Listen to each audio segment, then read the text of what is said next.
Hello, everyone. My name is Tim Hines, and I'm the host for an unexpected podcast. I just wanted to let everyone know that we will now be starting to put our episodes on Apple Podcasts.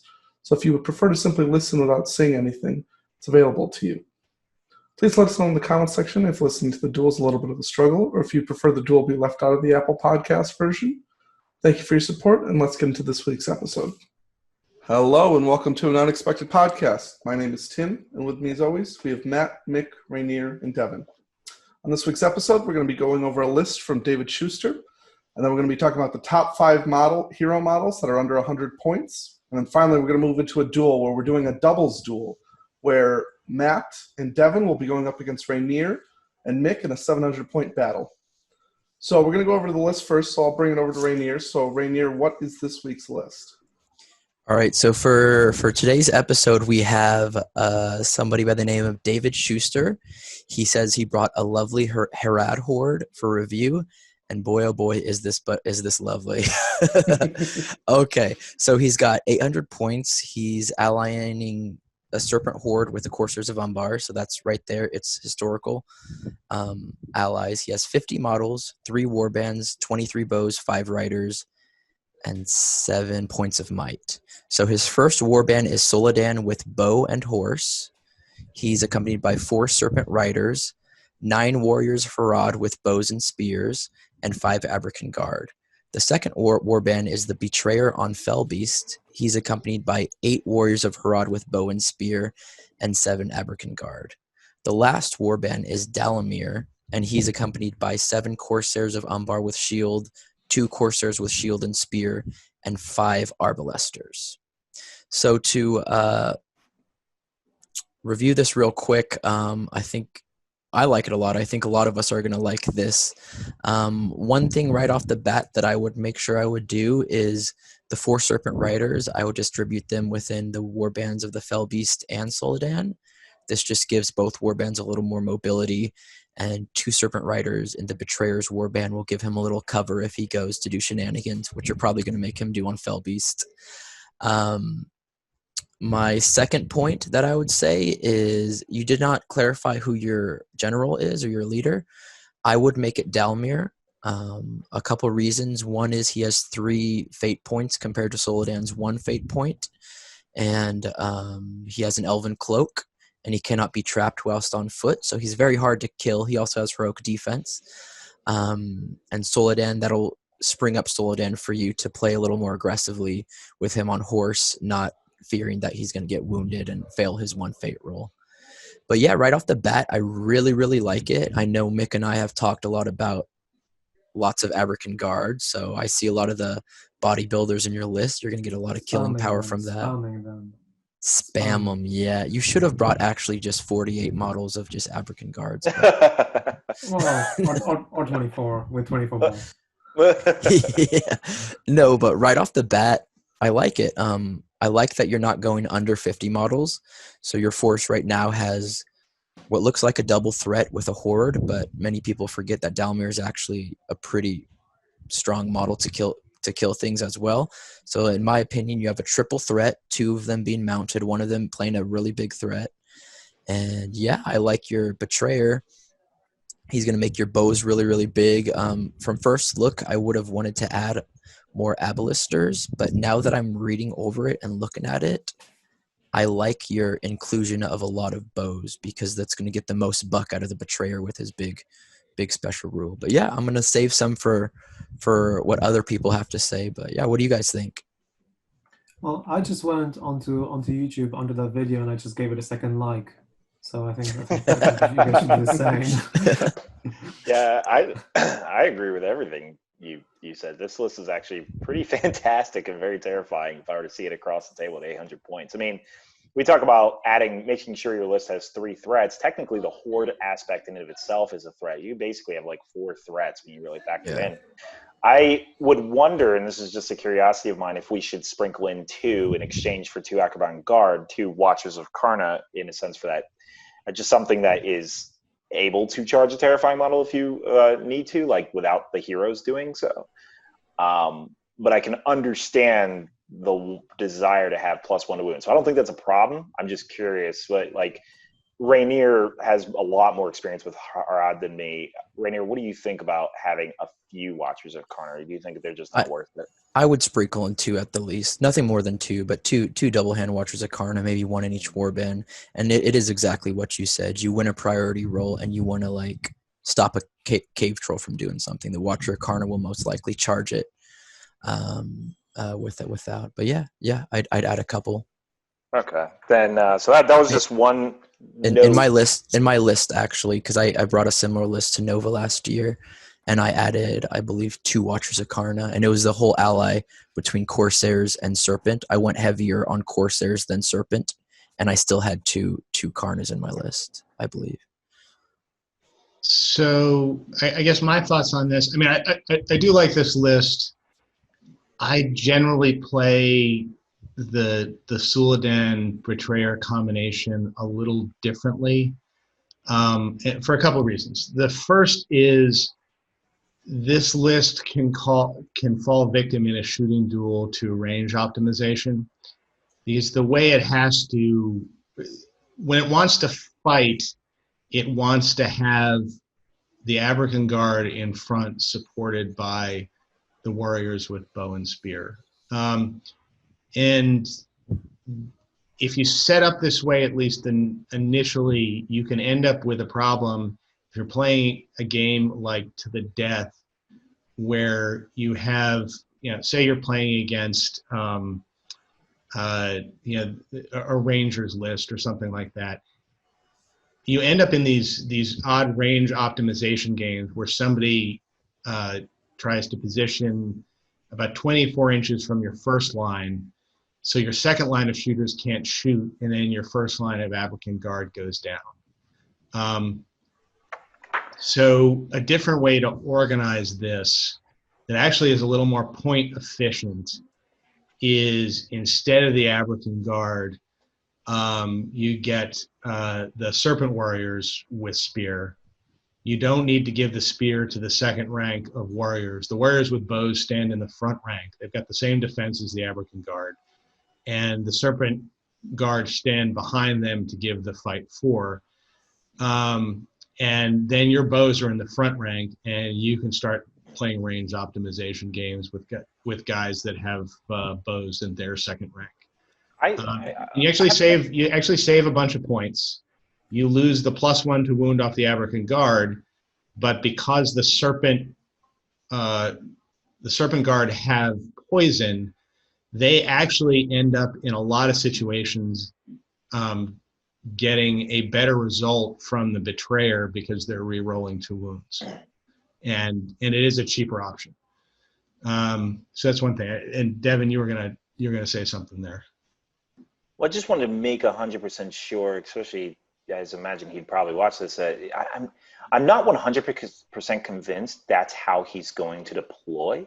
I don't know that he's actually going to use his Abrakan. Like, I get it that the second warband specifically has like half and half, but I honestly think he's probably going to deploy his Haradrim together and use the Akraban Guard as like some of the flank force. I mean,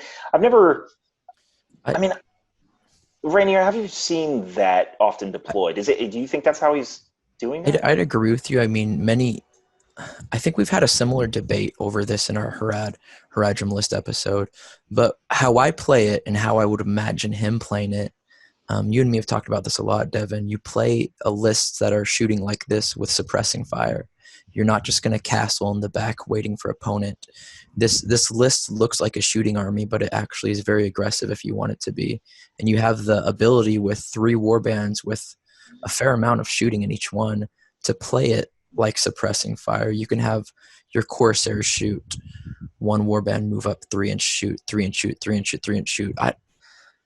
I don't know. I wouldn't play it in a battle line like that. I would play it like you said, have the Abrakan Guard flank, or play them a little aggressive based on the scenario. I don't know.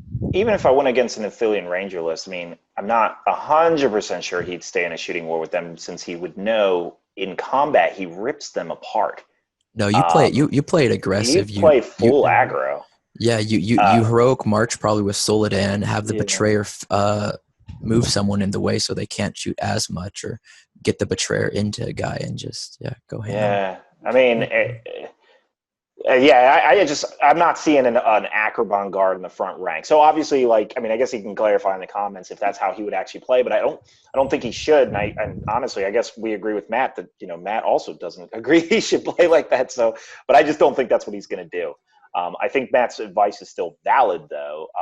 But as far as him having spears with everyone, that doesn't suggest to me that he's going to support Akraban Guard. That actually is generally what I've seen in these type of lists anyway, like, or similar like Arnor or something like that, is that allows him to be flexible so that way he can redeploy his forces and everyone can support everyone, regardless of who's in front or back. So I actually think the way he's probably going to deploy is he'll have Harad on Harad being supported by Harad, and he'll just have his front rank with spears. And it may be a waste of points. He could throw away all the spears in his first rank, but I think he loses a lot of flexibility doing that. And he would only really benefit by getting like one guy. Yeah, he'd have to get a Corsair too, because his 2 Harad warbands are maxed out. So you could probably for 7 points, but you'd have to drop 7 of them. Yeah, I mean, I see him more likely supporting his Corsairs than his Akraban Guard, and that's to say, even if he did that, I think the Corsairs once again are like a utility thing that he has going in here. Yeah, and I like how he put Corsairs, the majority of them with shield, and only 2 have spears, because a lot of people fail to play Corsairs. They play them like a battle line. That's not how you play the Backstabber rule. You got to just surround and use the horde. So I really like it. What do you think, though, Mick? I'm not sure I agree with you guys, actually.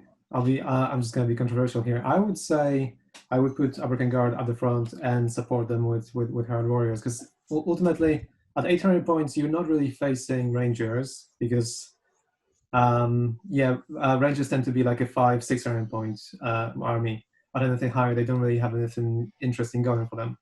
So you're either definitely out shooting armies which have less bows and no binding light, or you are definitely losing the shooting war to them. So I wouldn't mind just, if you're in a situation where, let's say, your opponent has Gandalf or Galadriel and just spams bows, then unfortunately you're going to have to walk to them anyway, at which point you're probably better off supporting the Abrakan Guard, or keeping them maybe even in the 3rd rank up until you're able to reach combat and then swap things around. But at that point, things can get a bit tricky. I don't think, other than maybe mirror matches or very rare situations where your opponent might be something like Thranduil's Halls without Galadriel, then you're going to be engaging in specifically shooting war. But in all the other situations, I would say either you winning and he's coming to you, or you losing and you go in there. So I don't see why not to support the Abrakan Guard. At the same time, I do quite like the idea of changing into Serpent Guard if you were to decide not to support Abrakan Guard, because then you gain 29 points, which you can use for like let's say 2 more Albresters, I think, and 1 Corsair potentially. No. Wait, so one extra Albrester. You said to exchange out Akraban Guard for Serpent Guard? Yeah. So okay. So the thing Matt was saying earlier, if you were to swap Warriors of Harad and Abrakan Guard into Serpent Guard and Warriors of Harad without spears, so you have Harad Rain Warriors for 1 point less at the front, and then Serpent Guard at 1 point less at the back, and that saves you 29 points here, which you could use to expand Dalamir's Warband. Although I still spefer just spamming Abrakan Guard and supporting them with Warriors.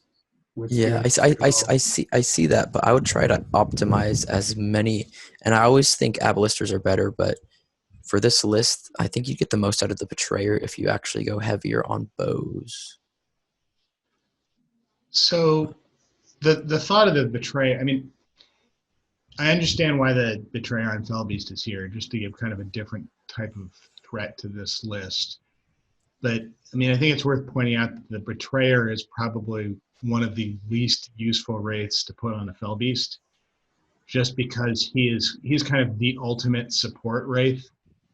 And I mean, there's definitely usefulness to having him on a Fellbeast sitting behind the lines, which is where the Betrayer always sits.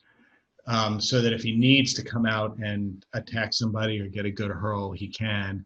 And I guess expanding the range of his poison rule a bit. But if ever there was a wraith that could just get away with being on a horse, it's the Betrayer. And there is the possibility you could use that 50 points someplace else. I mean, as this list is written, you could, if you wanted to, either put a different ring wraith on that fell beast. Although, no, that's not going to work. But I mean, you could put the Betrayer on a horse, get just as much benefit out of his poison rule, because I mean, the Betrayer is a guy you typically don't want to send into combat because you want to be spending his 1 point of will every turn to get the poison rule, plus perhaps a spell or something like that. And if he's on a horse, you get 50 more points, and you're better able to resist that temptation to throw him in. I mean, with additional 50 points, changing the Abercon Guard to Serpent Guard, you probably have enough points to throw in another captain on horse and horse with War Spear, who gives you another fairly decent mounted hero who can lead the Serpent Riders around, march them if you need to. So you've got kind of this independent force you can run off the board and reconnoiter and grab objectives when you need to, and probably have a few points left over to add in a few additional guys into Suladan's warband. I mean, you lose the Fell Beast at that point, but you're trading that Fell Beast for a different type of threat and 2 more points of might and some additional mobility, which might be worth it in this list. I'm just not quite sure putting the Betrayer on Fell Beast is going to give you as much bang for the buck as ordinarily a ring wraith on Fell Beast would. So I always tend to take Betrayer on Fell Beast in this sort of list, because I don't really think of him as a support wraith, as much of a flying as a flying spider green, because if you win combat against anything, you have 6 strength 6 strikes with rerolls to wounds, so it's easy to actually take out some of the smaller heroes. And if you manage to somehow transfix someone, there's always that threat that Betrayer basically kills whatever it wins combat with. So you can keep it in the back for most of the game, but then I always feel like that threat of him just jumping out and randomly killing something is very big. Even if you were to combine it with, say, Dalamir or Suladan, you can just fly in, win combat through heroic striking with one of the other guys, and then just have 6 strength 6 strikes with rerolls. Yeah, I'd agree with Mick on that point, and I think the Betrayer on Fell Beast is very much like the Spider Queen, someone that is new to the game and plays it over aggressive. They could make mistakes with it, but I think the Betrayer with someone who knows what they're doing on Fell Beast is a terrifying notion, especially when you have the upper hand on shooting and you have the upper hand on warriors, just Abercon Guard. Like, everything's dangerous in this list. If they focus everything on the Betrayer, everything is going to go ham. If they just ignore the Betrayer because they're like, oh, one bad mistake will kill him, the Betrayer is still not the general. The Betrayer can pop out and do some crazy stuff. And I'm not talking about the hurl. I'm talking more about what Mick said. Like, you knock something down with all those rerolls, like that sucker's going to die. Like, even if it's like a heavy dwarf hero or something, the sucker's going to die.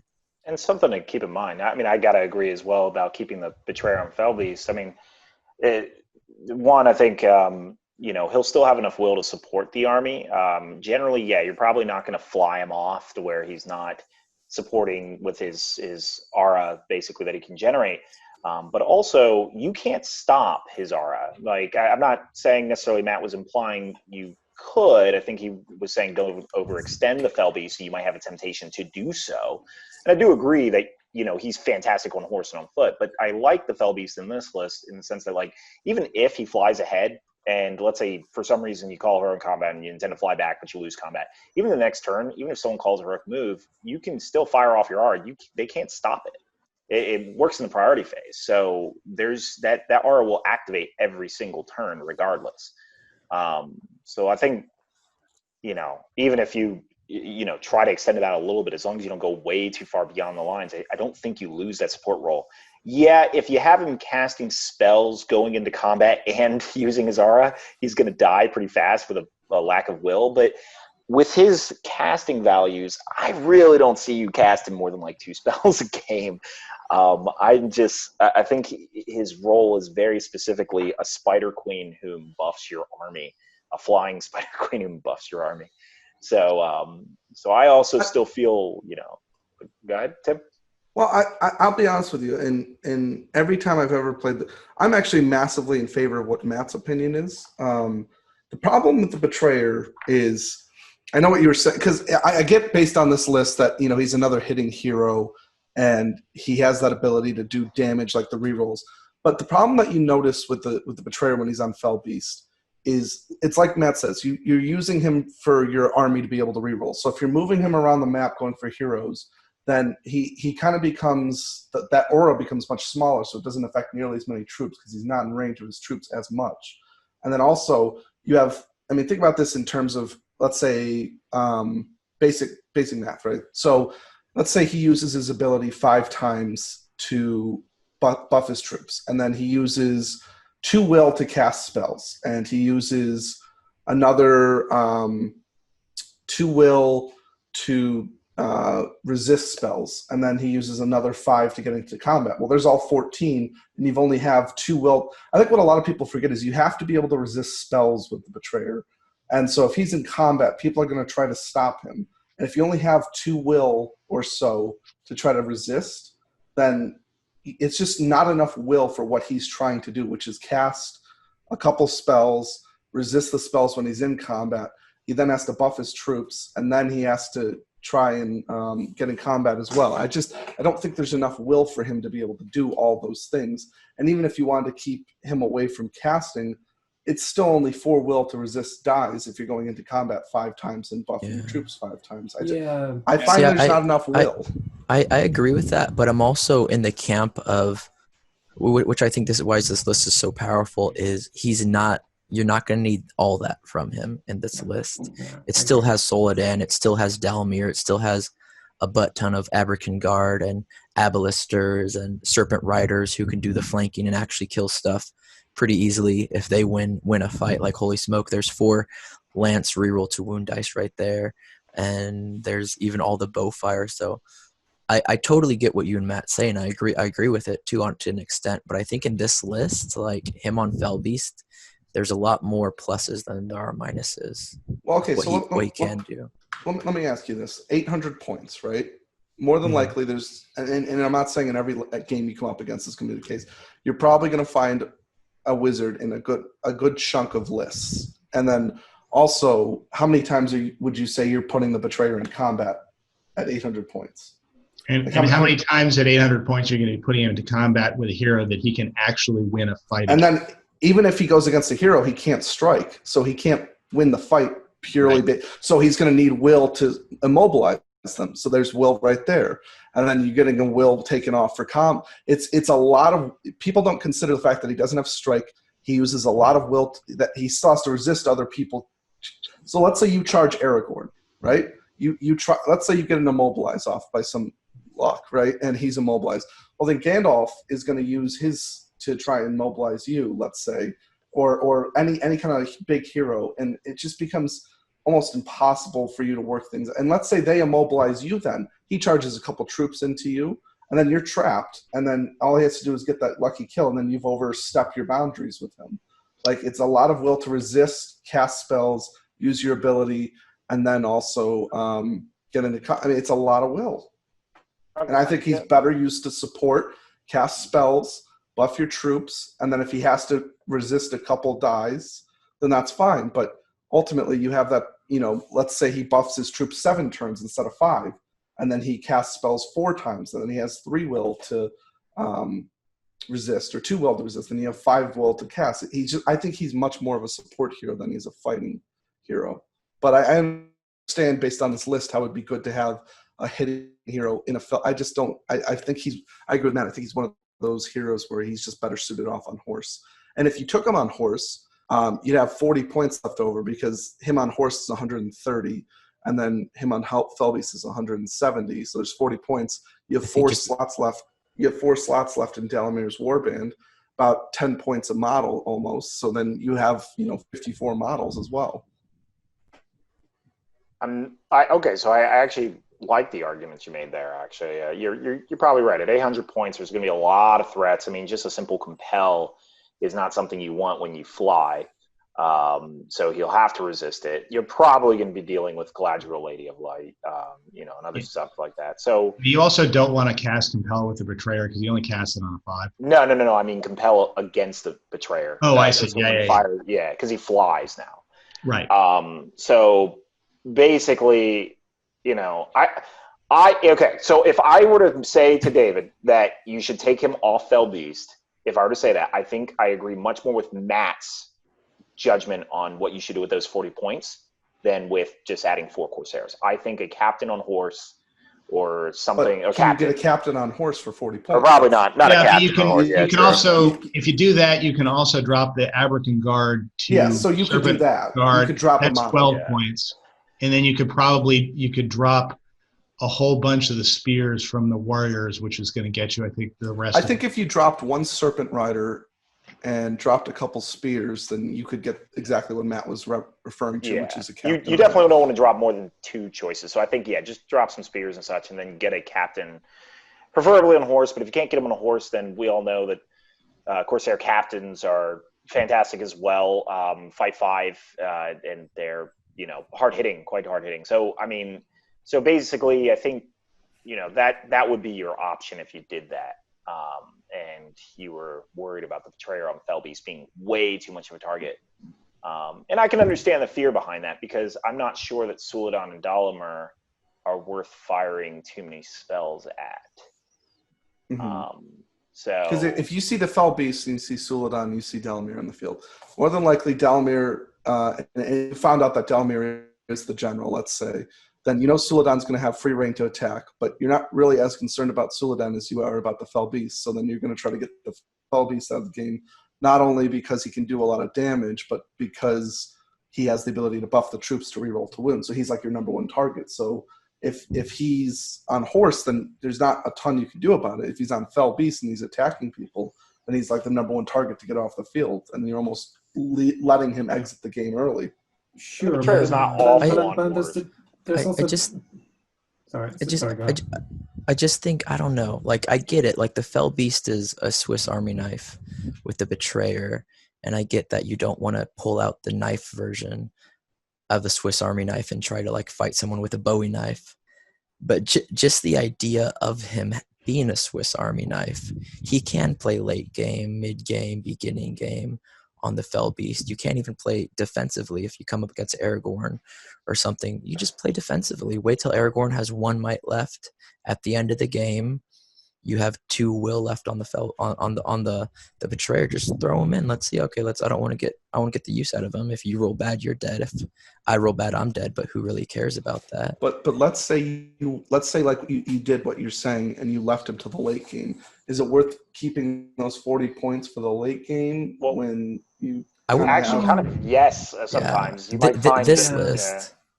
I would say yes. 40 points, you can almost think of it as a siege weapon. I often say to people, especially when they use like a trebuchet or a catapult and they never hit anything like most of the game, the threat of possibly hitting something has completely impacted the game. And so you're paying 40 points for the threat. I think just to wrap this up slightly, just so we can go to the main topic, I think, to David, we would say, the list is fine as is. And I think me, Mick, and Rainier all agree that there is a lot of use in the Betrayer. I'm fine with it too. It's just I wanted to point out a risk in putting him on a Felbeast and another way to do it. But good take. I'm glad you brought it up too. Yeah. Oh, yeah, absolutely. Tim and Matt made excellent points on that. Actually made me rethink the Betrayer on it. And I think, basically, what we're saying is he's excellent, but you cannot overextend him, and you're probably going to have him hanging around in the back more than you would like. Yeah. And so I think that, if you throw him out there as a 3rd threat combat unit like we've been mentioning, and really overcommit him too many times, then yeah, he's probably going to go down. Oh, it's definitely one of those things. I agree with you guys. Like him on fell beast with Suladon attack. I mean, it's a big threat, and it definitely is a possibility of doing a ton of damage. It's just you got to worry. It's about knowing how to use him on fell beast is the important thing, because you can't just charge him in willy nilly every turn. Like he's just not meant to do that. And the other point, just to mention, just to recap everything, is consider bringing in 2 Watchers of Karna, and consider dropping. I believe you guys. This makes the list very slightly different, but you could consider dropping the Acroban Guard for Serpent Guard, which isn't as bad as it sounds, because yeah, you lose a +1 to wound, but you do have the Betrayer, which allows them to reroll all fails, and you get fight 4 across a lot of your battle lines. So it's just a consideration. And then the Serpent Riders, 2 in each warband too. Yeah, and yeah, put 2 in each warband. Yeah, so I think that's the final advice you're hearing from all of us. Once again, you can keep the Fell Beast and you can keep the Arcaban Guard. The other advice, though, we mentioned, you probably want to definitely do that. So. Alrighty. Thank you for your list, David. If you have any other lists, then please submit them in the comment section below. We move on to the main topic for today, which is the top 5 heroes under 100 points. And very specifically, we should actually mention really under 100 points. So if the hero is 100 points, it wasn't eligible for selection. No. Yeah, so you can't have Theoden, you can't have Suladin not on horse. It's got to be under 100 points, not 100. All your shades and all that's so. Okay, so I'm going to move over to Matt first. So Matt, what was your number 5 on your list? So my number 5 choice was actually Gollum out of the Goblin Town list for 35 points. You end up with a fight 4 2 attack hero who moves 5 inches, of course, who has the ring, which means now he can pop through enemy battle lines, go in and have somebody's fight value, and he can go in and really take down your big heroes, especially when they're fighting the Goblin King. He's also useful because he's in the Goblin Town list, and because the Goblin Town list is a yellow alliance with just about every Hobbit Evil army. He's a useful add into a number of different lists on the Hobbit Evil side, and because he's so cheap, he can go into you can throw him into a whole bunch of lists. I mean, I think the only time you don't want to include Gollum in a Hobbit Evil list is when you're playing Azog's Legion and you really want that Azog's Legion army bonus of the Master of Battle to go with your general. Or if you're playing Dol Guldur, and you're playing the Necromancer. Other than those situations, he's a good add into a lot of situations, and he's a good utility piece just to run in and kind of drop the fight value in half to where your big heroes can come in and kill something. Okay, I'll move on to Devin. Devin, what was your number 5? All right. So before going to the top 5, I actually want to clarify a couple things of how I picked it, because there's a very big difference between a top 5 where it's an auto include within your own army. We can think of like Alfred being an auto include, or like Kardash being an auto include within Mordor, or a choice that other armies would want to pick. So this naturally will eliminate some choices that many of you will probably be like, how could you ignore Floy?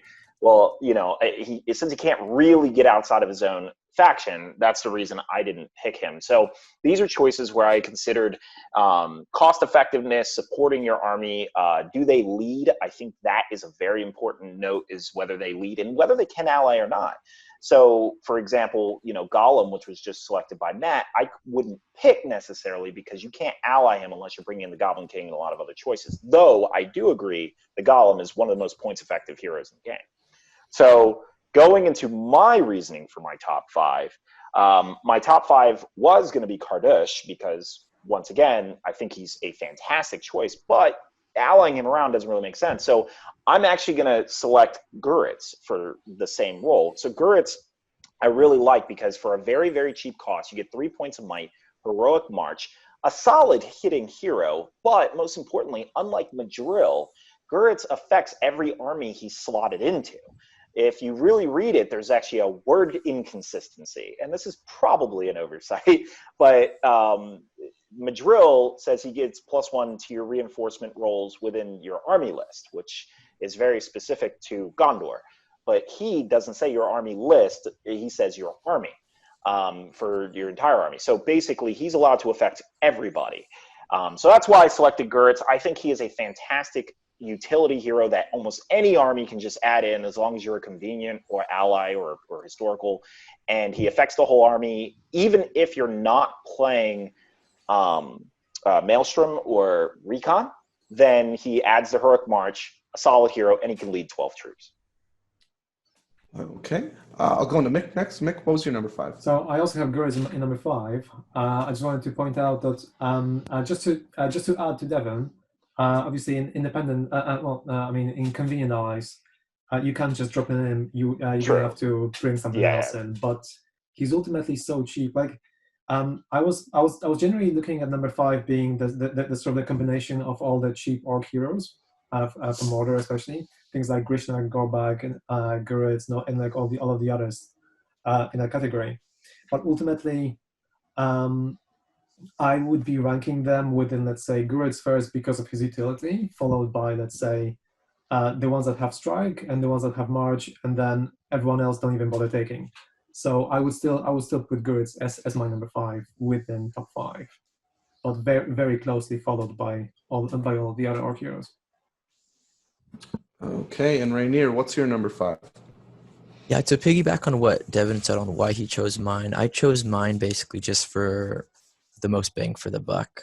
What I thought was a good discount for what they provided, whether that's in their army or allied armies. So I actually did go with what Mick said. For my 5th one, I chose a Mordor hero, and it is Gorbag. The reason I chose him is because he's only 55 points, and he provides you with 3 might, heroic strike, and heroic strength. Plus, he has the ability, if he's outnumbered, he goes to fight 5 and 3 attacks, which is just insane for 55 points for a hero like that. So yeah, even with all the new Mordor heroes in the Fall of Gondor or whatever, like I still think Gorbag is just a must include. Yeah. Okay, Matt, your number 4? All right, so I am going to continue the trend of only selecting heroes starting with G. And I'm going to, from number 4, I'm going to go with the Goblin Mercenary Captain out of the Azog's Legion list. He can also go in the Goblin Town list, but advantage in the Goblin Mercenary Captain out of the Azog's Legion list is the Dol Guldur list and the Azog's Hunter list are both green allies, so you can just pop one of these Goblin Mercenary Captains into either of those lists without having to have any type of Hero of Valor going with them.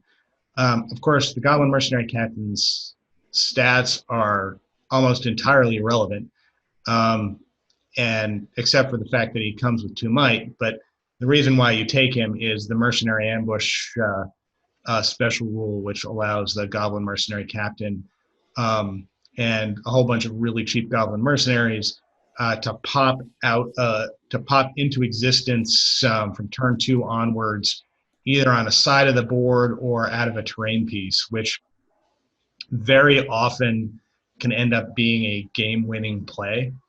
And that's why his stats are irrelevant. He's not there to actually kill anything.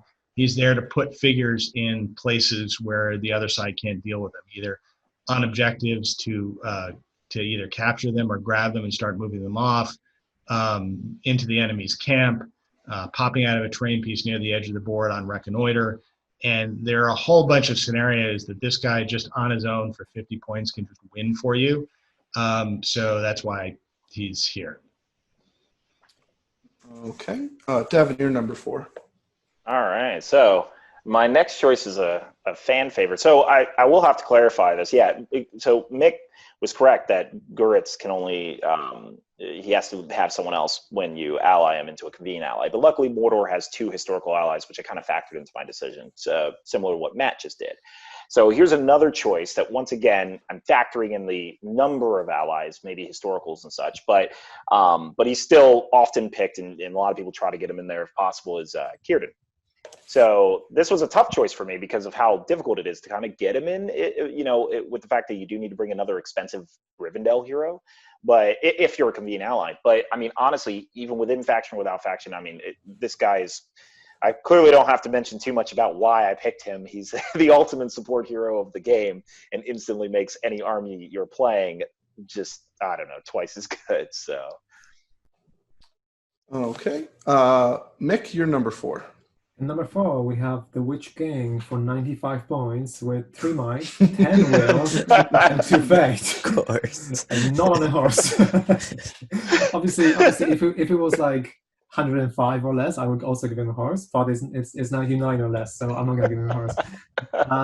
So the reason why he's so cheap here, it's one of those situations of bring me as many troops as you can. He's a hero of legend, so.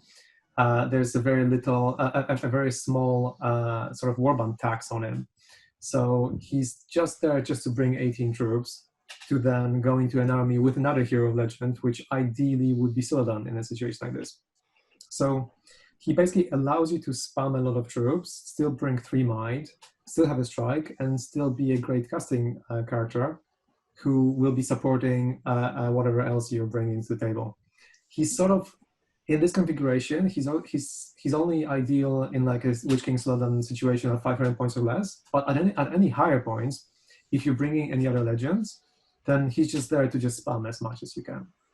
So I just really like taking Witch King for like 90, 95, as cheap as possible. Same as like any budget rates. Okay. Rainier, you're number 4. All right, so my number 4, I chose the Mahud King. You guys have heard me praise him a lot on this channel. I just think for what he gives, I mean, you can just put a War Spear and a War Camel, and he's only 85 points. You can put more points, give him a shield or give him a blowpipe, but even if fully kitted, he's under 100. And just the 3 attacks, heroic strike, the War Camel, the ability to kill stuff in the move phase or make your heroic combats even that more dangerous and threatening. He can go toe-to-toe with heavy defense heroes and go toe-to-toe with many troops. So for the points that he is, for what you get, I like him a lot. Reason I didn't put him a little higher is because Mahud can't really ally in with that much without losing their army bonus. But I think the army itself, all you need to do is ally with Harad, and they'll be historic, and you can still fix the army list. So yeah, he's my number 4. Okay, Matt, you're number 3.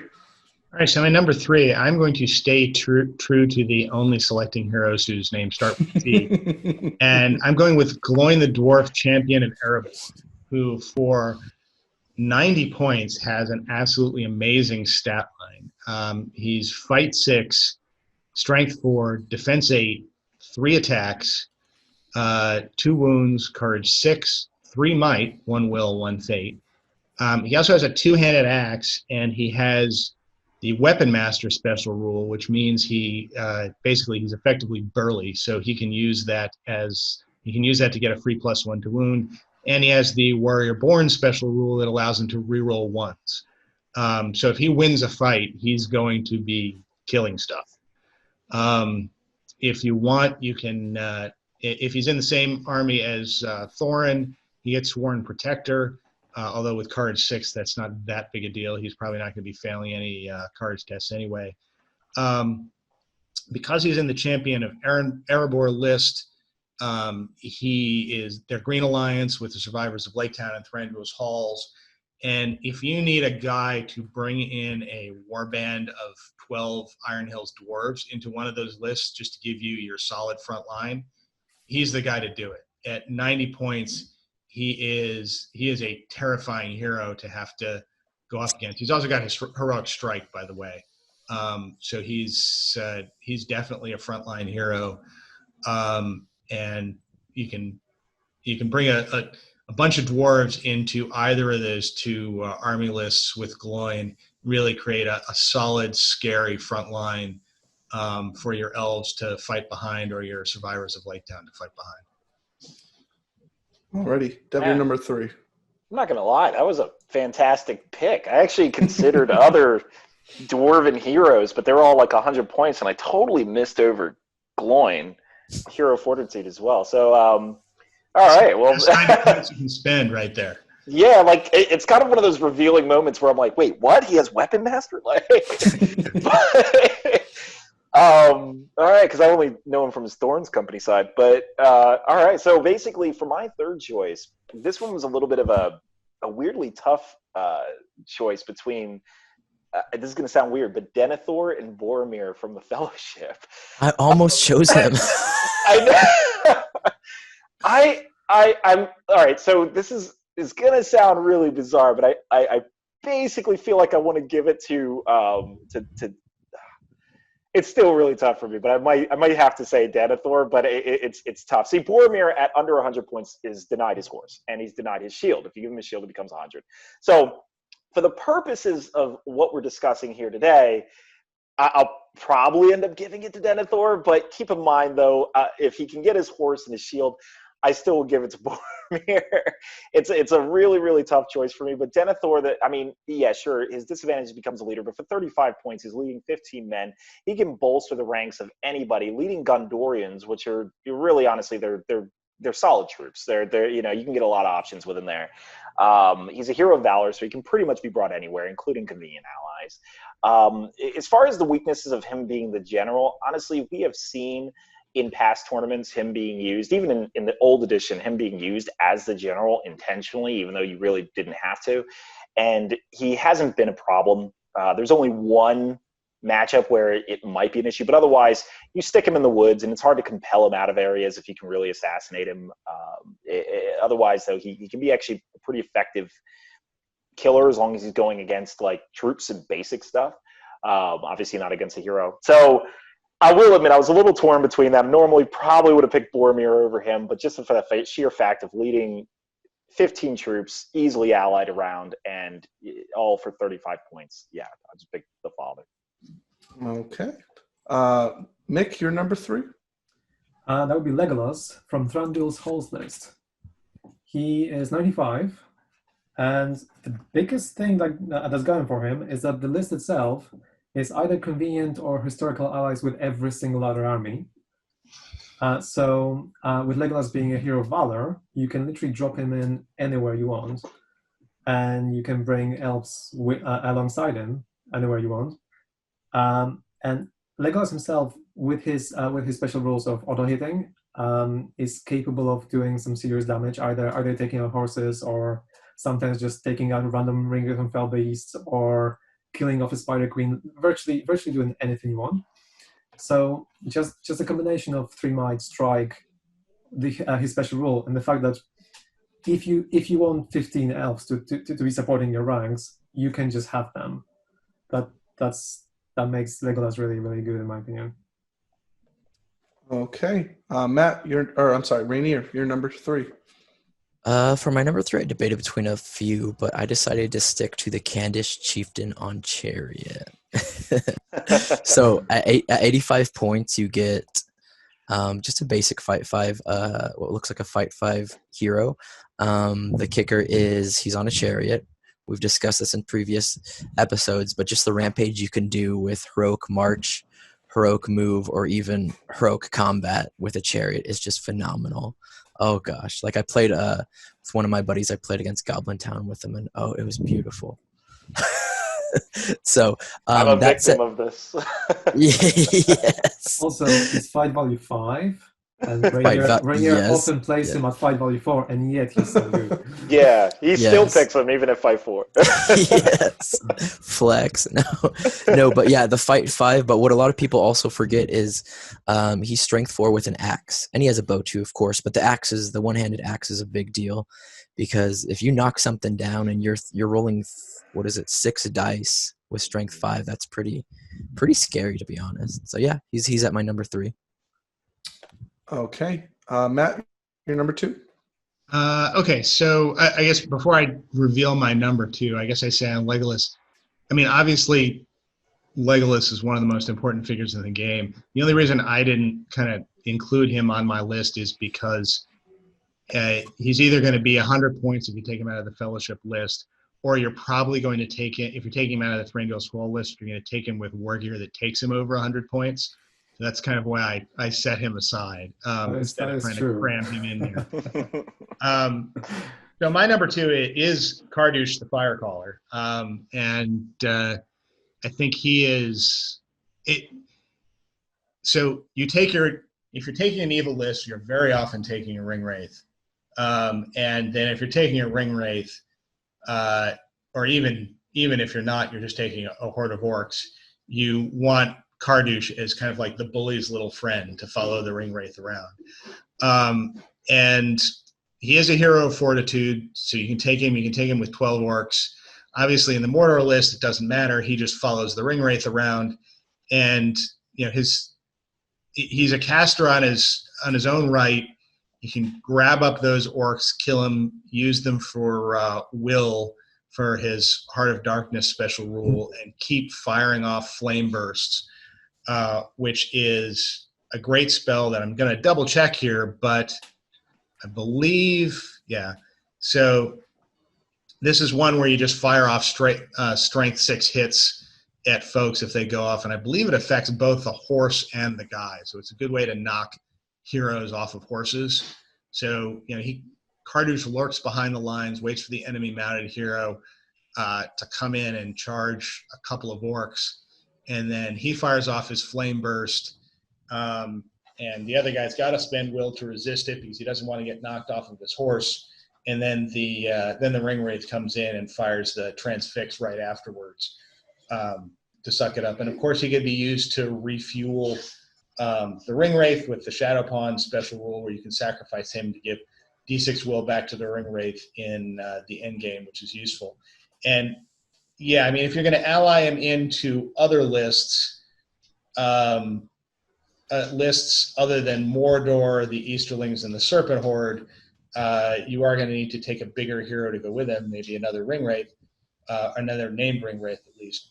But in most of the cases where you're going to take him to follow around the Ring Wraith, you're going to be fighting either Mordor or Easterlings or the Serpent Horde. And you can go ahead and ally in a bunch of orcs to stand, like Morannon orcs to stand in the front line of a Serpent Horde list or an Easterling list to have pikes behind him, and then Kardush can serve as extra fuel for either the Betrayer or Kamul. So I think he is a great utility caster to throw into an evil list. Devin, you're number 2. All right. So I was like super close to picking models like Shelob and such, but I honestly had to hand this one to the Witch King. So obviously Mick already explained it, but his versatility, being able to obviously you'd probably pick him at 95 points and probably do the kit build that Mick had. It's tempting to avoid him for the similar reason that Matt said, which you're going to want the Crown of Morgul on the horse, and he's then going to go over 100. But I think I'd still pick him even if limited to 95 points. I think he's excellent for what he does. Okay. Mick, you're number 2? Yeah, I really also liked Shelob here, but I decided to go with someone from the good side, and that's Theoden without a shield. Obviously, in the ideal world, I'd give him a shield. So it almost feels like cheating by not giving him a shield. So, does he have a horse? Yeah, a horse without a shield. Or a horse without a shield. I was like, what? Yeah, in fact, we're just imagining it if you had to take this to a tournament where you were not allowed to pick a hero at 100 or more. You'd still take Theoden without a shield. Yeah, isn't there a In fact, if you were to just give him a normal horse instead of an armored horse, you can still give him a shield and heavy armor. Except his horse becomes defense 4, and you don't really have a model because the current model is the armored horse one. Yeah. So you kind of have to give him the armored horse. Not in American tournaments. You can proxy that. Oh yeah. Okay. In fact, I would probably rather give him a shield than heavy armor, because in heavy armor he's more likely to drown anyway. So there you go. I think there isn't very much to explain here. Essentially, Strike, March, Hero of Legend brings as many Riders of Rohan and whatever else with him as possible. Can be dropped into other armies as an ally with however many riders you want, or just leads Rohan, which he has to be in the Rohan list every single time unless you go in with certain legendary legions. Yeah. So yeah, I think it's an easy choice for him. Rainier, you're number 2. Okay, you both alluded to her, but I'm gonna choose her. I'm choosing Shelob for my number 2, and I take her for a few reasons. I know we kind of discussed the Betrayer working as Shelob, but for under 100 points for what she does, just the threat she has, not just on battle lines or heroes, the threat she has in scenarios is just immense. And I think the only reason you don't see her as much is because Mortar has so many options for heroes, and Mortar has so many options for allying in heroes, and I think that's why she's overlooked in the new era of SBG. But yeah, I'm going to stick with my girl Shelob just for what she does. Her movement, her defense. I know she has the instinct where she could survival instinct where she can run away, but for under 90 points, I think at a high point tournament, even if you get, I want to say if you get 60% of what you want out of her, it's going to be worth it for 90 points. Anything above, then you're just doing really well. If you get 100% of what you want out of her, that's amazing. So yeah, number 2 is going to be Shelob. I will add on to that I think the major reason you don't see her, especially in like Moria lists and such, is really because of the alliance restriction. So I do think that's a major reason why you're not seeing her as much. Yeah, that makes sense. Every time I play Mordor, I try to take Shelob on virtually any point level. A lot of the time it fails, but if I can take Shelob, I will always take her. All right, Matt, number 1. Who is it? All right, so my number 1 pick is Durnhelm from the Rohan list. And she is a minor hero, so you're probably just taking Durnhelm when you're playing Rohan, although Rohan does have a bunch of green allies, so you could end up taking her along with random hero of fortitude out of the list, probably Gamling as an ally. But it is just so hard to argue with how much you get for Durnhelm for 75 points. So you get a 5/5 hero. She is only strength 3, but that really doesn't matter all that much because she's got plenty of might to spend up those 2 wound rolls. She is defense 5. She has 3 attacks, 2 wounds with a little asterisk there afterwards, which we'll talk about in a minute. Courage 5, 2 might, also with another asterisk that we'll talk about in a minute. 2 will and 2 fate. And of course, the reason why she's so special is she comes with Merry, that comes with his own stat line that adds an additional point of fate, an additional point of might.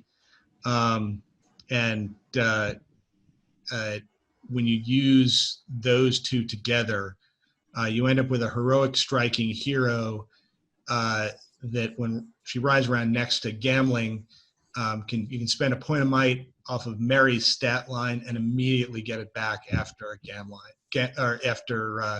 Gamling is within 3 inches. And you end up with a 5-fight, 3-attack hero that can strike every turn, they can call a move every turn, they can kick in an extra point of might to get that extra wound if they need be, or if they want to. You can spend an additional 5 points on her to give her throwing spears as she can throw as she comes in. She is just, for 75 points, she is just one of the best mounted heroes you can get for that point level. All right, Devin, number 1.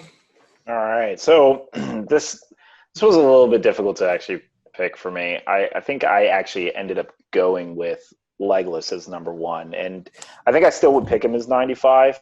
I understand the argument that you would probably put him on a horse and such, but like I said, I'm trying to imagine it like, okay, I can only go to a tournament where I can only bring something under 100. I think I'd still pick him even at where he's at, and obviously out of the Thranduil's Halls. Thranduil's Halls has a large amount of allies they can bring. Even if you want to go convenient, he's a hero of valor. He can lead excellent troop types. And their alliance list, I don't think they even have an impossible alliance. They don't. Yeah, so I mean, I think just based on the criteria I was going after, which is how well do they support the army, points effectiveness, can they lead, is it easy to ally them around, is it easy to bring them in, and what do they lead? I mean, yeah, just on my criteria, Legolas for number 1. Mick, what was your number 1? So my number 1, following the release of the latest Keeper of the Dungeons, my number 1 was Golb Gundam.org General from the SBG magazine issue 2. Gold. Right Yep. Gold. What's the stat line for those? A lot of people who have missed this gem. What's the stat line? So this was released in spring 2015. He is 95 points, fight 5, strength 5, defense 7, 2 attacks, 3 wounds, courage 5, 2 might, 2 will, 2, and 1 fate. At the time, all heroes had all of their heroic actions available to them. Therefore, he had all of those heroic actions available to him too. So, strike, I think that would transfer over. I think. I'm pretty sure that it would. He also has found an opponent that was willing to let you use that stat line, and willing to let you use every heroic action. He also has Burly, so it's strength 5 and +1 to wound. He's got Ancient Enemy special rule, and if he is within 12 inches of Azog, he counts as being in range of a banner, and he bodyguards Azog. But he will never participate in any heroic actions called by Bolg, so don't ever take him in the same army. Sadly, we don't know what his heroic tier is, because at the time that wasn't a thing. I would suspect he's probably Hero Valor. So at Legend, probably. No. Yeah, well, could be. Well, he's leading the armies of Dol Guldur, clearly. Well, that's the thing. According to this, to this little blurb here, Gob was once Azog's most trusted lieutenant, guarding the dungeons of Dol Guldur.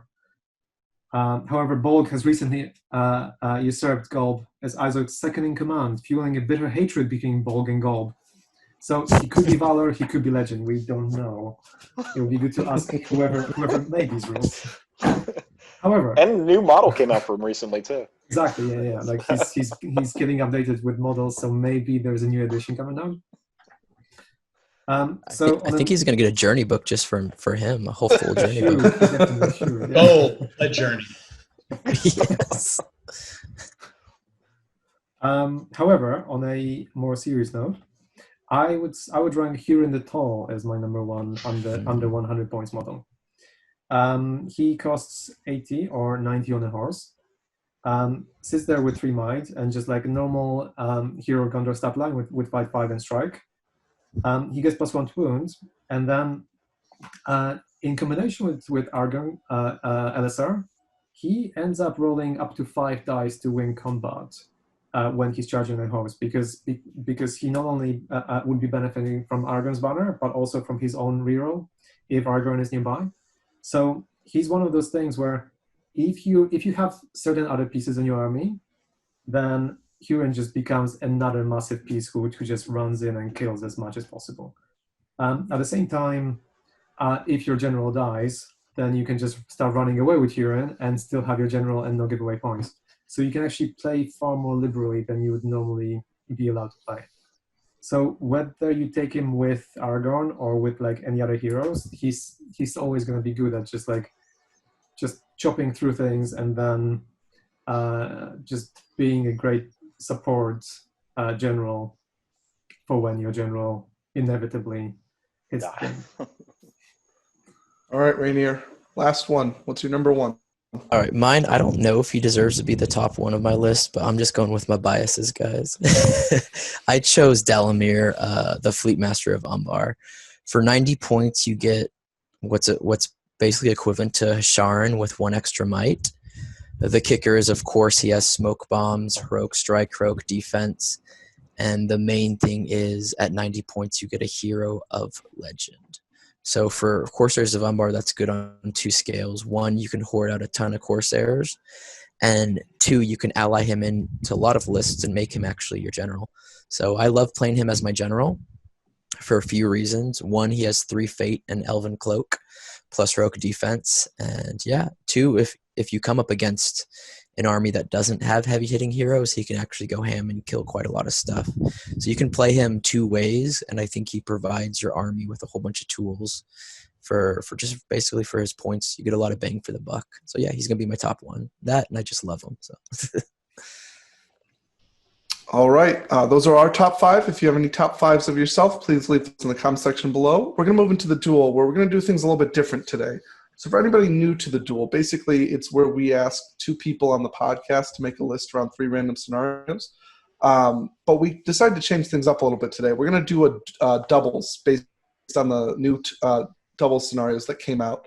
So what we're going to do is we're going to have Matt and Devin against Mick and Rainier in a doubles game at 700 points, so 350 points each. And the way this kind of works is I've given them 3 of the random scenarios. So the 3 scenarios I gave them were Clash of Champions, Cornered, and Duel of Wits. And then we're going to reveal the board to them. And then they're going to reveal their armies. And they're going to talk you through how they think that they would be able to beat the opposing team. And then I'll give my opinion at the end of who I think would win. But we're going to have you, the audience, decide who wins this. And you guys are going to let us know who you think would be the winner in this kind of game. So the scenario I've chosen out of the 3 is Clash of Champions. So for anybody that doesn't know the scenario, basically it lasts until a game has been quartered. Deployment is up to 24 inches. It's all about getting leader kills, basically. So you get 3 victory points if you have at least 1 person killed from your hero, from your leader, and you have, out-killed them. You get 5 victory points if you've killed twice as many with your leader and has killed at least 2 models. And you get 7 victory points if you've killed at least 3 models and 3 times as many kills with their leader. It's both leaders, right? It's both leaders combined, yeah. It's both leaders. Okay, I apologize. Yeah. You score 2 victory points for each enemy leader that has been killed in combat by one of your enemy leaders. And you score 1 victory point if the force is broken at the end of the game. There is a little special rule called friendly rivalry, where you keep count of how many kills the leaders have of both forces. And for each army, whichever of the 2 leaders has the least amount of kills, they get +1 to wound during the fight until it's evened out or they've overtaken their ally. And this is not like the opposing force gets it. It's like, oh, if I'm winning, then Matt gets it, and if Rainier's winning, then Mick gets it. Yes. So if Matt's person has more, then you get +1 to wound with your leader. So now I will show everybody the board, and they will react to that. Lots of woodland. Uh-oh. So this is the board. It's a rather open board with a couple of giant towers around the edges and one in the middle with a giant statue. It's a pretty open board, to be fair. There's not a lot. I think there's like 7 terrain pieces total, and they only cover a small portion of each thing. So it's a pretty open board. What do you guys think of the board? Yeah, I mean, for anyone, open. It's good. Yeah, it's really open. I mean, for anyone who can't see it, it's you might as well think of this as like 5 terrain pieces, 1 in each quadrant, kind of in the center of each, 2x2, and then there's one directly in the center, and it's like a, I don't know, 4-inch building, or probably less than that. So it's very, very open. Yeah, it's like an X. With that said, there's 4 buildings. So the side that's there are some on the sides. There's 4 buildings on the north half. There's 2 buildings on the south half, and then there's kind of this big giant pillar thing in the middle, and then another building kind of off to the right. So there are choke points there that you could kind of like anchor 2 flanks of a battle line on if you if your battle line is of a sufficient length. So they look like about 7 inches. So yeah. Yeah. Also, I'm looking closely at this picture, and this is when Matt destroyed me at one of the Pennsylvania tournaments. So thanks for giving me flashbacks, Tim. I'm not going to sleep well tonight. Well, Rainier, I gave you some of your tournament boards before. I gotta make you feel bad a little bit. Yeah, well, I feel horrible now, so thank you. All right. The other thing to point out about these buildings is these buildings are kind of ruined towers. So they have like multiple floors with windows sticking out. So there's a bunch of kind of archer positions in each of these buildings where you could put somebody on a 2nd or 3rd floor and have them shoot out windows with a significant amount of cover and make them fairly hard to get at. Yeah. Okay. We'll go into the armies now. So I'll go with Devin and Matt. So what was your 350-point armies, and who are your leaders? Want me to start? Yeah, sure. Go ahead. All right. So My army is Arnor, and my leader is, of course, Arvidui, last king of Arnor. In his warband, he has 5 warriors of Arnor and 2 hobbit archers. Second warband is Malbeth the Seer, and he also has 5 warriors of Arnor and 2 hobbit archers. And the third warband is a captain of Arnor, and in his warband, he has 5 warriors of Arnor and 1 hobbit archer. So it comes out at 23 figures, a total of 6 might, and 5 bow shots. I thought it was 24. It wasn't 24 figures? Maybe it's 24. Is it 24? Let's see. 7, 14, 20. No, I think it's 23? Yeah. I'm sorry. Who did you say your leaders were? Sorry. The leader of this army is Arvidui. And the other 2 heroes? So that's for for my Malbeth and a captain. Okay, perfect. Thank you. So, so the interesting challenge. So we took it a challenge of ourselves to take Arnor and see what we could do with it. The interesting challenge with a doubles list is we wanted a lot of mobility to try to keep up with each other if necessary, because a lot of these scenarios will split you up. But the problem is Arnor is only convenient allies with armies that have very expensive heroes of valor, and so. It was very difficult to actually pick something. So mine is Glorfindel on horse with Asphaloth, and the armor of Gondolin. So Asphaloth and the armor of Gondolin, and then we have Eladon and Elrohir on horse. So it's a lot of killing power. A lot of killing power. So I have 3 heroes. Glorfindel, for those of you guys who don't know, is fight 7, Lord of the West, which means I reroll 1 to fight roll, 1 to the wound roll. I could run through the woods, but there's no woods here. So I think he moves 12 inches. I forgot if Asphaloth actually moves 12. He does. Okay. Mm-hmm. So 9 points of might. And that generally just brought a lot of killing power to basically support Matt. So in this scenario, that actually is very helpful. So you just have those heroes? You don't have any warriors? There's just those heroes. The problem I found was every time I tried to bring warriors, it would slow me down, and I already don't have March. So if we got a scenario that split us up in like 2 different places, then getting to him would take forever because my warriors slow me down. And I thought about like Elrond with the 5 cav, but it just didn't really stack up to what this is. So yeah, it literally is Eladon and Elrohir on horse, and then Glorfindel fully loaded. So 26 models total? Yeah, well, because we're a convenient alliance, our numbers merge, and so 26 models total. Okay, so not a ton of models at 700 points, but a lot of killing power there. Mick and Rainier, what were your guys' lists and who were your heroes? Okay, so my list is Witch King on horse with crown with 3 might, 11 will, and 3 fate, leading 8 black Numenorians, 8 orcs with spears, and a Shelob in a second warband on her own. That's 18 models with 3 might. And then my warband is going to be Soladan on horse, leading 9 serpent riders with war spears and 9 Haradrim raiders with both war spear and bows. And that's going to be 19 models total for me. So what do we have combined? 37 in total. And that includes 10 bows. No, 9 bows, because Soladan doesn't have a bow. How many bows how many bows did you guys have, Matt and Devin? I think we had 5.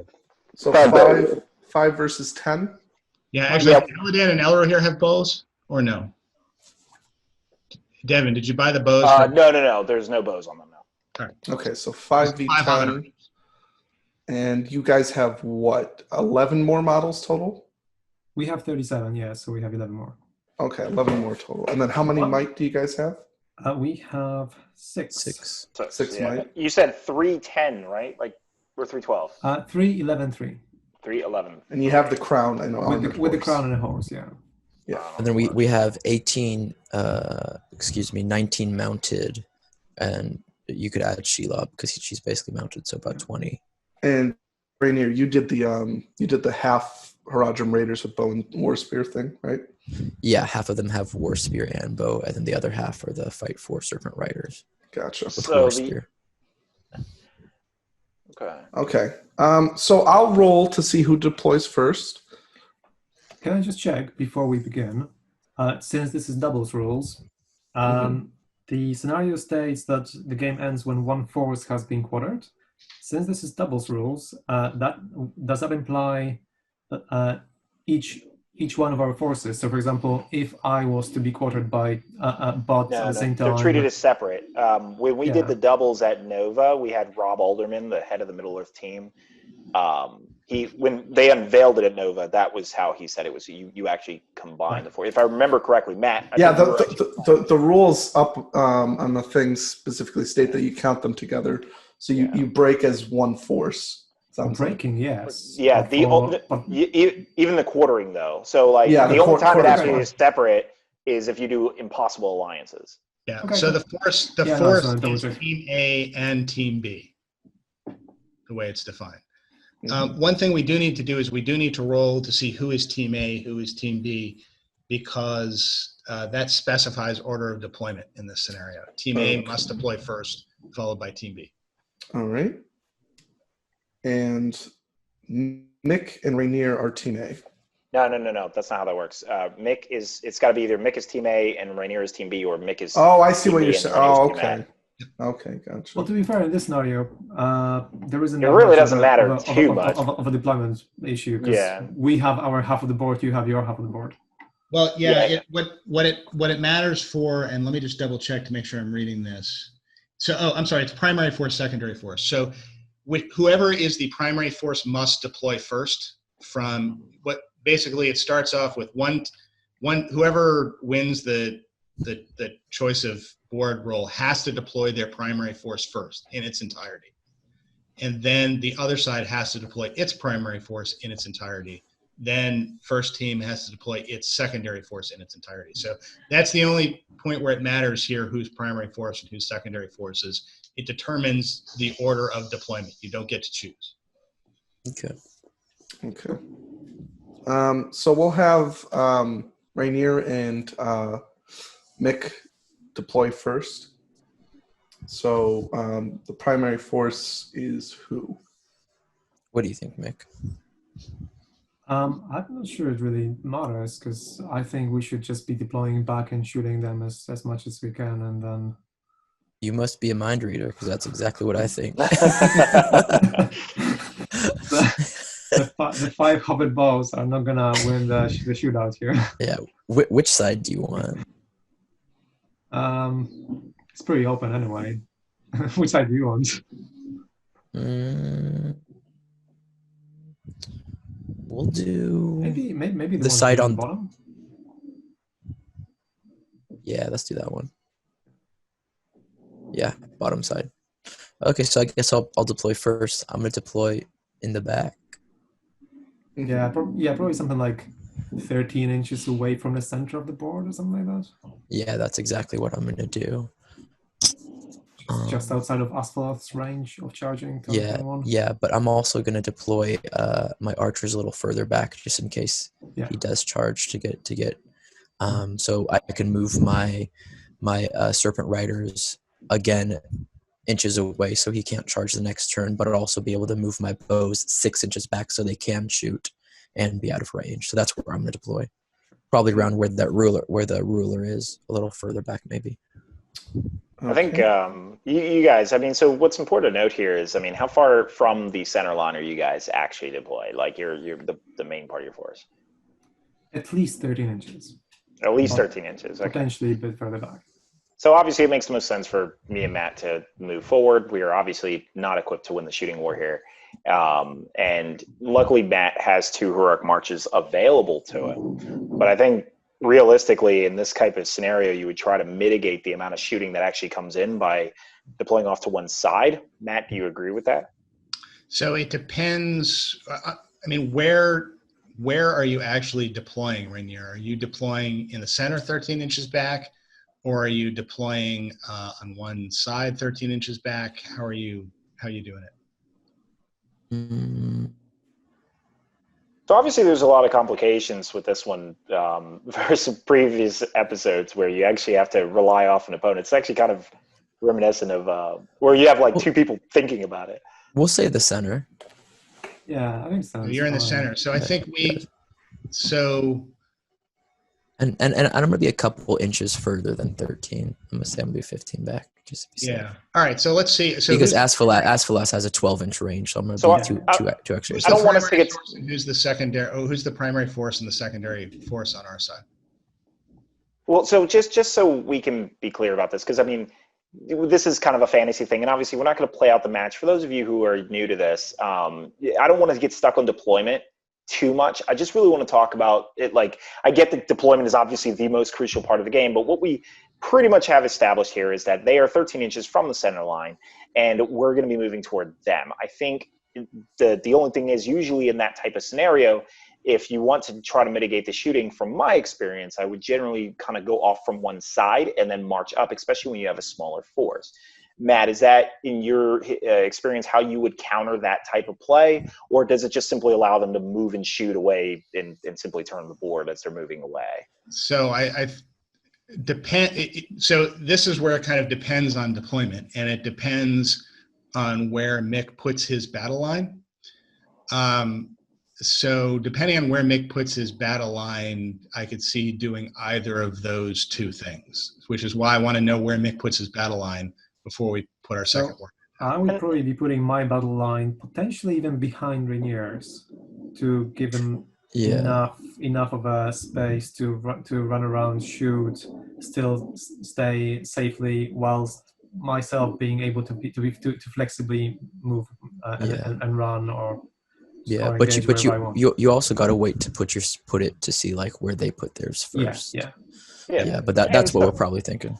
So there's a lot of dependent variables, but I think what's important for the viewers to note here is the use of Mick as an anchor for our team. So essentially, it is very much in Rainier's interest to kind of move and shoot the entire game, and Kite is quite a while.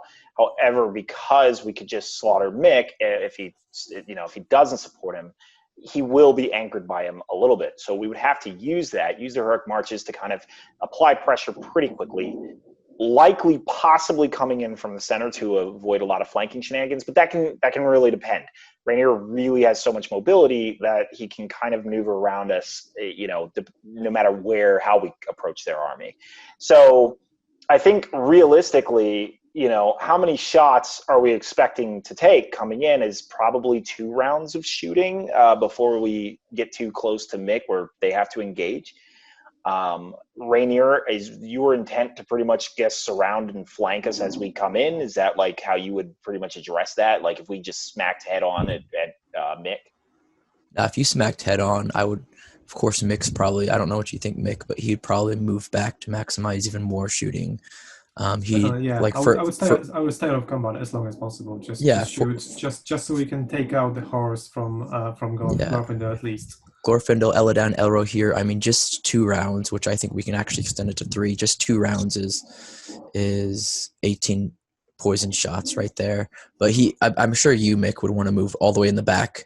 You guys come straight at us. We have the luxury of going left and extending it to like 1 or 2 more rounds before you hit combat. Right, extending it 1 or 2, maybe even 3 more turns till you hit combat, and have the ability to scan out all of the cav to where now if you chase them, okay, cool, I've got cav 12 inches on your backside, 12 inches on your right flank or your left flank, depending on what you want to do to bring Soladan and basically Serpent Riders to hit you guys in the weak spot. I like this board a lot, to be honest, when it comes to our list, because even the scenario, it looks like it's open, but even the unopenness gives us choke points and retreat lines to extend the shooting for 1 or 2 more rounds. And so I think the obvious strength here that we've just addressed is, your ability to outmaneuver, especially based on a board like this. Another reason we wanted all woods, Tim. But basically, what I want to go into just to because our viewers have to vote based on. Oh, go ahead. Sorry, just real quick. I want to say the kite ability too. I'm not just talking about the cav. Like I've played Corsairs a lot and I've kited with them before. Mick has a pretty good opportunity to do that with his major infantry troops, and with this board and us being able to deploy 24 inches back. Like I don't know. I just wanted to throw that out there that we plan on kiting even with the infantry if we have to. 100%, and I absolutely think you would, and that's where the marches obviously come in. But we have enough might to really pull that off, especially since the captain doesn't really need his.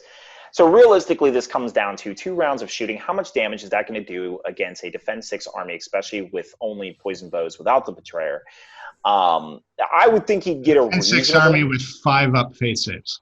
Yeah, and 5 up face saves. So that's really important for our viewers to kind of think about, is the fact that we are a highly defensive army that can take a lot of shots before combats meet. So realistically, I think most of the damage on both sides is honestly going to be done in the combat phase. And as far as I'm aware, your big 3 threats are, well, first off, it has to be mentioned, I'm sure Rainier and Nick will say it, is that they have, 18 Lancers? So, yeah. So as far as I'm concerned, that's actually probably the biggest threat in their army. Otherwise they have the Witch King, and the Witch King isn't going to amount to too much versus some of the heroes we have here, though he has a lot of spells that can harass the hell out of Eladon and Elwer here, which could become problematic. And then he has Suladon. Now, Suladon, I mean, yeah, he has Heroic Strike as well. What do you guys have, 3 hitters plus 18 guys to our 4 hitters, essentially? I think we would have to have, in this type of matchup, the twins going out after Haradrim Raiders and Serpent Raiders. And since it's a kill contest, I'm not even sure I would really bother with his heroes at all. I think I would literally just use RDV and all of our heroes to go and just try to slaughter as many troops as possible, hoping our 5 up face saves. Go ahead. I think one thing is, I know we might kill 1 or 2 warriors of honor and shooting, but that's not our goal. Our goal is to dehorse all 3 of the elves. And I think if we get just one kill of an honor warrior in the process, that's fine. Our main thing is to dehorse the elves, because if we dehorse the 3 elves, and even with all the in the ways, I think we'll be able to dehorse at least 2. Of course, the primary objective getting Asphalloth, but if we dehorse them, your whole army's going to be unmounted. And I think that's going to give us a lot of, and especially with our heroes, that's going to give us a lot of leeway, because Soladan and the Witch King, with of course the crown, they're no pushover. That's still going to be about fight 5 4 attack models on horse with 3 might each, that we could jump in, do a heroic combat, jump back out, and still kite. I think, and you're of course going to spend a lot of your might on the heroic marches, which again I see you still have might galore or whatever, but I think we're gonna play the small game a lot. I mean, we're not gonna make mistakes. We're gonna kite as much as possible, and we're gonna go for the horses. We're not really gonna go for the warriors of Arnor. And my assumption is you go after the twins' horses, because Asphalloth has Horse Lord attached to Glorfindel, or would you just fire at all of them? It depends on who's close. Depends on the in the ways. Makes sense. Yeah. One thing one thing to note is also that Shelob is able to dehorse things even without necessarily going to come out with them by hurling.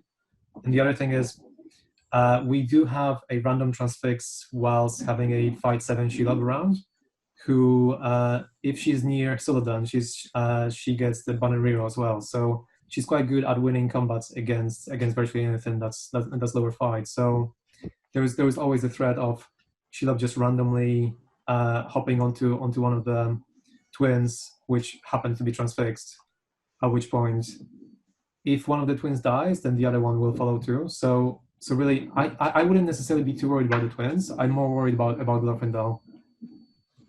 So, yeah, I think Shelob adds a pretty big boost to that with the hurl. That said too, Devin, you and Matt have played me before. If you have a hero into one of my guys, we're going to hurl into that. We're going to shoot into that. We're going to kill our own guy, whether it's by a hurl or shooting, just to deny you one more turn before getting into combat. So what are you going to say, Matt? Sorry about that. So, I mean, the big advantage we have here is the might imbalance, because we have 15 might to 6. Mm-hmm. And I don't think you're going to be calling any heroic combats here, because you're going to need every point of might you have to, especially with cavalry, you're going to need every point of might you have to be calling heroic moves. So we're probably going to spend the 2 might from the captain to go in. So we're going to have 13 might left over. Arvidui and Malbeth are going to be calling the heroic moves, and I would expect that Glorfindel and the twins are going to be heroic combating every turn. Yeah. Just to kill warriors or get into the Witch King or get into Suladan.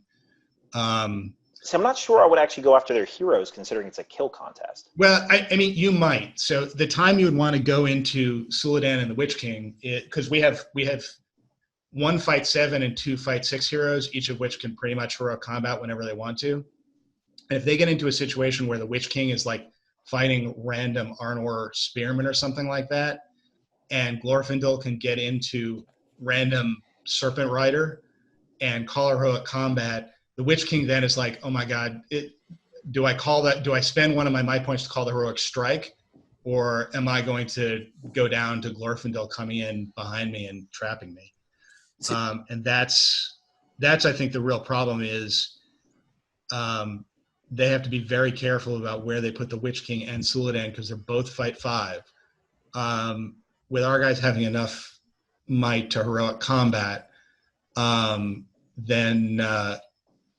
they have to be very careful where they put the leaders, or they need to start burning might on heroic strikes that may be completely irrelevant because Glorfindel calls his combat and then goes off and kills 2 other random guys instead of going after the heroes. See, my thing is, ideally we would dehorse at least 2 of the elves, and because we have the huge.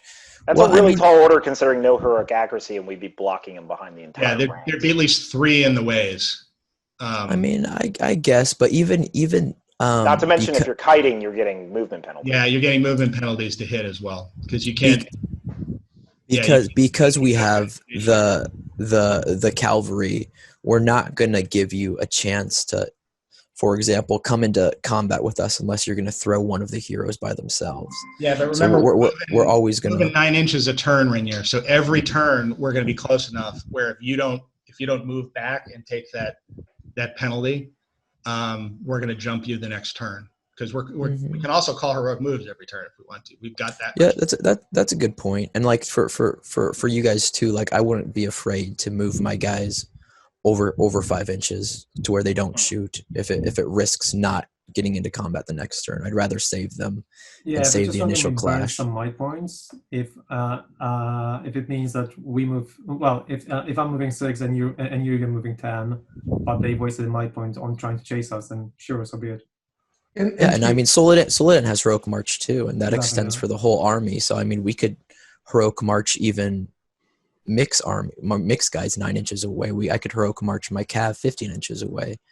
So I mean, I do get it. You guys can do that too. On that, then hey, I'll take it. I know that's a win for us. But the ability to have that. Yes, you do have the ability to have it. I think that every might you burn definitely hurts, especially when you run out. I don't even need a heroic strike to win combat, but even if dismounted. But I think one last note I think I'll put into perspective for a lot of the viewers out there, because once again, you guys will be voting based on who you think won this, is 18 cav likely are not meeting combat all at the same time. So me and Matt's army can put our entire force to bear, whereas a lot of cav will be waiting in line.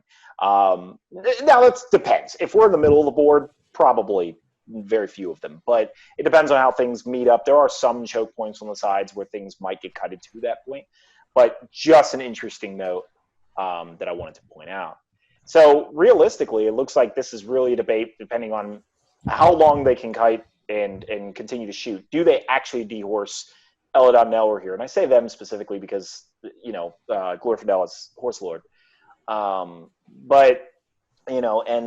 combats meet, really, Shelob throwing things into heroes, preventing our heroes from even striking, are those hurls getting impacted by Rainier's troops, and how many is he willing to sacrifice? Probably, he'd sacrifice one or two of Rainier's Serpent Riders for dehorsing Glorfindel. I think that's an excellent trade.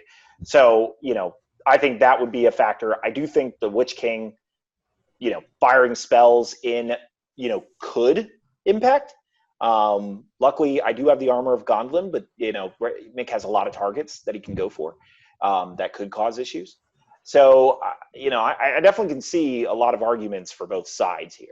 Yeah, I mean, Let's just add one could even quite important thing, which go. is my battle line causes terror at the front, and your warriors of honor are courage 1. So if you ever want to engage with anything other than your heroes, then you may struggle. Yeah, no, that's an interesting. Yeah, the charging battle line on battle line isn't probably what I mean. Probably the way this works out is the Arnor guys are basically the shield wall that kind of stops the cav or countercharges the cav once the cav comes in, and the mounted heroes are the ones that chop up your battle line. One thing to think about with Shelob, and this is in the kind of the hurl dynamic, is remember Shelob has no might, so she cannot call a heroic combat. Yes, so we can move out of the hurl range. All of our leaders can. So if they end up in a situation where they might get hurled into, that's when they call the heroic combat, kill whoever it is that they're fighting, and jump on out, which they can generally do against anybody you'd be willing to sacrifice in a hurl. I'm assuming that you wouldn't charge the Witch King into him and then try and hurl into him. So you could. No, you could actually, yeah. And I think if that happens, we take that. I think we take that hurl. So basically just wrapping this up. So essentially, normally in this case, the two people who didn't play make their vote, but obviously since everyone played, we're just going to have Tim make his final decision, and then you guys can make yours on who you think would win a battle, who's most likely to win a battle of this. So Tim, based on all the evidence that you've heard here, who do you think is most likely to win? Thanks, Tim.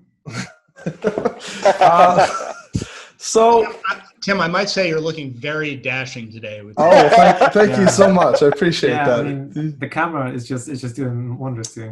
Oh, well, thank you so much. So there's a couple things that I don't know if Mick and Rainier would do, but there are a couple things that I thought of, and I'd be interested to hear how, just real quick from Matt and Devin, how you guys would deal with this if they did this. So you could feed, let's say, an elven hero 1 troop per turn, and then because of the amount of bows that you guys have, you can actually just shoot into combat, and then you have a good chance of dethroning or getting rid of the horse, or you kill your own model, and then they can't do anything that turn. They don't get a kill for that turn. Is that something that you guys would consider, or is that something you guys wouldn't really think about doing? Oh yeah, like considering they never said it. We'd shoot in the combat. I mean, it's just one of the basic things that you just do it, Rod. You always do it.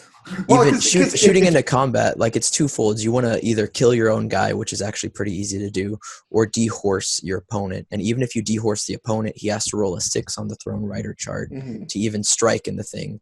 So I mean, that's a big thing that's really messed up a lot of games that I've played and played against my opponents, is when you dehorse them, they do have to roll a 6 on that Throne Rider chart. And I know they didn't mention this, so you guys make a good point. But let's say, Devin and Matt, that they did decide to, throw in 1 per turn and try to shoot at you. What would you guys try to do to counter that, I guess? So the way you deal with that is, if they're just throwing 1 guy into the elves and then the rest of the army is kiting, what you do is you end up putting the rest of your Arnor spearmen basically in the way of that shot into the combat. Because he's only got 9 shots. If they're going to do that, they're going to be moving, so they're not going to be hitting very often. You can throw 1 or 2 spearmen in line between those guys that are supporting, and it's going to make it pretty unlikely that those shots are going to go in. And you can also, if you want to, if he's doing that, you can also throw whatever other elven heroes you have into that combat, surround it with spears to try and protect it from shooting, and assuming he doesn't kill off that 1 guy, you call a heroic combat, and all of a sudden you've got 2 mounted elven heroes that have either 12 or 10-inch more move and are kind of going in and chopping up other guys. So that's, I think, the counter to that strategy. Can I just add one more thing? I think all of us sort of missed out the fact that there are certain objectives in this game too, in this scenario, in that we are trying to kill as many models as we can with our leaders. So you guys are trying to kill as many as you can with Arvedui and Glorfindel. Glorfindel, yeah. Arvedui probably isn't going to be killing very many. Actually, I'm giving him +1 to win the whole game. You are. How far is that going to go? Whilst we have two heroes who are capable, both of them, of easily killing troops if whenever they get into combat. And I want to pose one more question, and then I'll make my decision. One thing I want to ask Matt and Devin: are you guys bringing your troops into the line, or are you just simply trying to fight mostly with your heroes and kind of keep your troops back? The heroes are okay. The battle line goes forward, and it supports the heroes, and then forces Rainier to keep his cavalry moving back, or else they get caught stationary. So then, what I want to ask Mick and Devin, or I'm sorry, Mick and Rainier, based on that, is, did you guys ever consider with the Witch King? Yeah.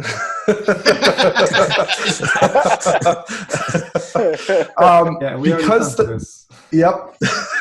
Did you guys ever consider just all out charge everyone in?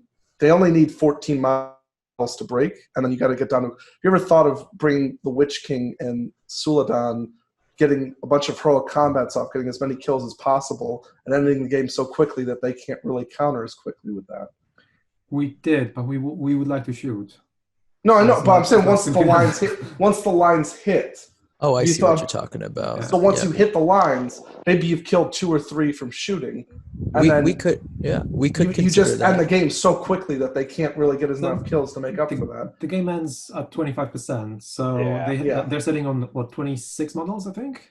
Yeah. 27. Yeah, 26. So but let's say you charge the Witch King with the crown. We could bring them down to 6, so we'd have to kill 20. Yeah, it's doable. But I mean, if you have a bunch of Rainier's guys charging in, and you have your battle line that pretty much prevents a lot of their armies from, you get to choose the battles a lot of the time.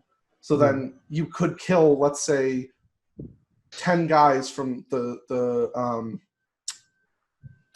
cavalry, and then you do 2 heroic combats with the Witch. There's 18 models dead right there. Next turn, it's over. You know what I mean? We could consider that. Exactly, Tim. Yeah. No, but I mean, I don't know if you guys would do that though. Like those were things that I was thinking about when they have the crown saver or whatever. I've never seen a tournament where the judge starts advising. I mean, it's a very unusual tournament here. the joy of our force, I feel like, and this is one reason Mick and I chose it, is we can decide that mid-game. But would you? That's what I'm asking. We really wouldn't, because they never said it. We would. I mean, no, I know. I mean, honestly, yeah. There's a lot of things they didn't say. That's the thing. Like, if and it's hard to know, obviously, because they never said it. Well, so but I mean, they also never said they would ever instill fear, and I'm pretty sure they might on a one arm. So I get that. What I want to do is kind of move us along into a final verdict. Real quick. I mean, we obviously would want to do that if all of his guys are still mounted. Like that's dangerous to do, because he could just heroic combat and take out our battle lines. That said, the Spider Queen could easily be in the back lines. Wait a minute, where did the Spider Queen get in this army? Or not Spider Queen, it's going to be Shelob. Oh yeah, and then the Mummock and the Signal Tower. No, but the Spider. And then Smog arrives, and real quick, Shelob and some Serpent Riders on any case can be in the back lines, and we can, even if one is dehorsed, we can engage everything, and even with their saves, we'd kill all the hobbits, and we just rogue combat, and maybe we don't break them the first charge, but the second charge, you have his heroes are alive and everything else is scattered. I think we can break them in one at the best, 2 at the worst rounds with a full-on charge. Also, the idea that Devin just gave his opponents with Instill Fear, with them sitting on carriage 1 virtually everywhere, we could even go in somewhere pop I instill mean, fear. you guys never said run, instill run, fear. run them, too run late. them away. That sounds and like charge something you. you didn't think about. It just sounds like something you didn't think about. Well, No, I that's mean, of that's course just- we thought about it. The thing is, we got so many tools, we don't know what to Yeah. talk about. So I'll give my final verdict. Thank you. I don't. It's hard for me to know, of course, what you guys would do. I just think there's more options for Rainier and Mick to get away with, because unless Matt and Devin try to just kill as many things as humanly possible quickly enough, I think ultimately it's going to go down to Mick and Rainier having a lot more options. So I think on a hypothetical battle, I think I'm going to go with Mick and Rainier. But Also, note our entire army has +1 to wound against the Witch King. Just throwing that out there. that is, yeah. But I mean, we're not. You see, they think we're gonna dehorse the Witch King and like walk him up and be like, "Hey, kill me, please kill me." You just I said don't you were think going we're to gonna charge do him that. in to try and break our army. I mean, come on. How many times you got to reverse this? First, we gotta instill You said fear. that. Hey, first round of combats you guys lose. Hey, I'll enjoy throwing all those 5 upsets. Also, I have to say, all most right. of the time, the Witch King is going to be getting +1 to wound you too. So because Suladin is going to be killing more. So As the viewers can see, we've got some of the most competitive players in the game trying to vie for our king. But you did say you chose us? I think with the amount of options you guys have, even though you didn't say them, I think it might have come to your head in the end to maybe do a couple of these. I think slightly. I just think you guys have more options. So yes, I'm gonna say that I think Mick and Rainier would win this. But I think if we said all of the oceans, then yeah. we win the tournament by then. By the time our options expired. Just one final note, though, that's interesting about these doubles rounds is the composition of Rainier and Mick's forces. It means that there's a lot of scenarios where you can end up and I'm not saying we necessarily solve this, but there's a lot of scenarios where you can get kind of separated. Luckily, both of them have March in their army if they choose to use that.